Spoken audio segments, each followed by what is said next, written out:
বিশ্বকবি রবীন্দ্রনাথ ঠাকুরের একটি ছোটদের মজাদার কবিতা আজ আমি পাঠ করে শোনাচ্ছি। কবিতা সুবল দাদা।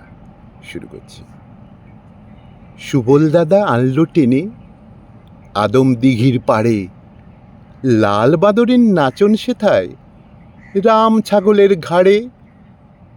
মনির মিয়া বাঁদরটাকে খাওয়াই শালি ধান্য, রাম ছাগলের গম্ভীরতা কেউ করে না মান্য। দাড়িটা তার নড়ে কেবল, বাজেরে ডুগডুগি, কাংলা মারে লেজের ঝাপট, জল ওঠে বুগবুগি। রাম ছাগলের ভারী গলায় ভ্যাভে রবের ডাকে, সুরসুরি দেয় থেকে থেকে চৌকিদারের নাকে। হাঁচির পরে বারে বারে যতই হাঁচি ছাড়ে, বাতাস মুখে ঘন ঘন কোদাল যেন পারে। হাঁচির পরে সারি সারি হাঁচি নামার চোটে, তেঁতুল বনে ঝড়ের দমক যেন মাথা কোটে। গাছের থেকে এঁচড়গুলো খসে খসে পড়ে, তালের পাতা ডাইনে বাঁয়ে পাখার মতো নড়ে। দত্তবাড়ির ঘাটের কাছে যেমনি হাঁচি পড়া, আঁতকে উঠে কাঁখের থেকে বউ ফেলে দেয় ঘোড়া। কাকেরা হয় হতবুদ্ধি, বকের ভাঙে ধ্যান, এজলাসেতে চমকে ওঠেন হরিমোহন সেন।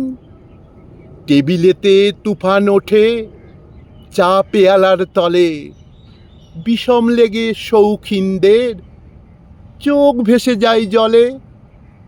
হাঁচির ধাক্কা এতখানি, এটা গুজব মিথ্যে, এই নিয়ে সব কলেজ পড়া বিজ্ঞানীদের চিত্তে। স্বল্প কিছু লাগলো ধাঁধা, রাগলো অপর পক্ষে, বললে ফিজিক্স পড়ে কেবল ধুলো লাগাই চক্ষে। অন্য দেশে অসম্ভব যা পুণ্য ভারতবর্ষে, সম্ভব নয় বলিস যদি প্রায়শ্চিত্ত করছে। এই নিয়ে দুই দলে মিলে ইটপাটকেল ছোড়া, হায় রে কারো ফাটলো কপাল, কেউ বা হলো খোঁড়া।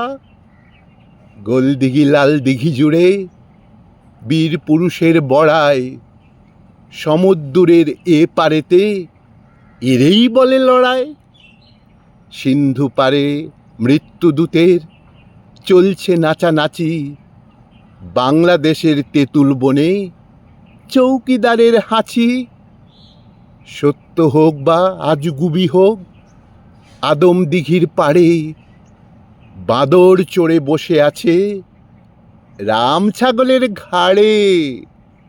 ছেলেরা সব হাততালি দেয়, বাজেরে ডুগডুগি, গভীর জলে ক্যাংলা খেলায় জল ওঠে বুগবুগি।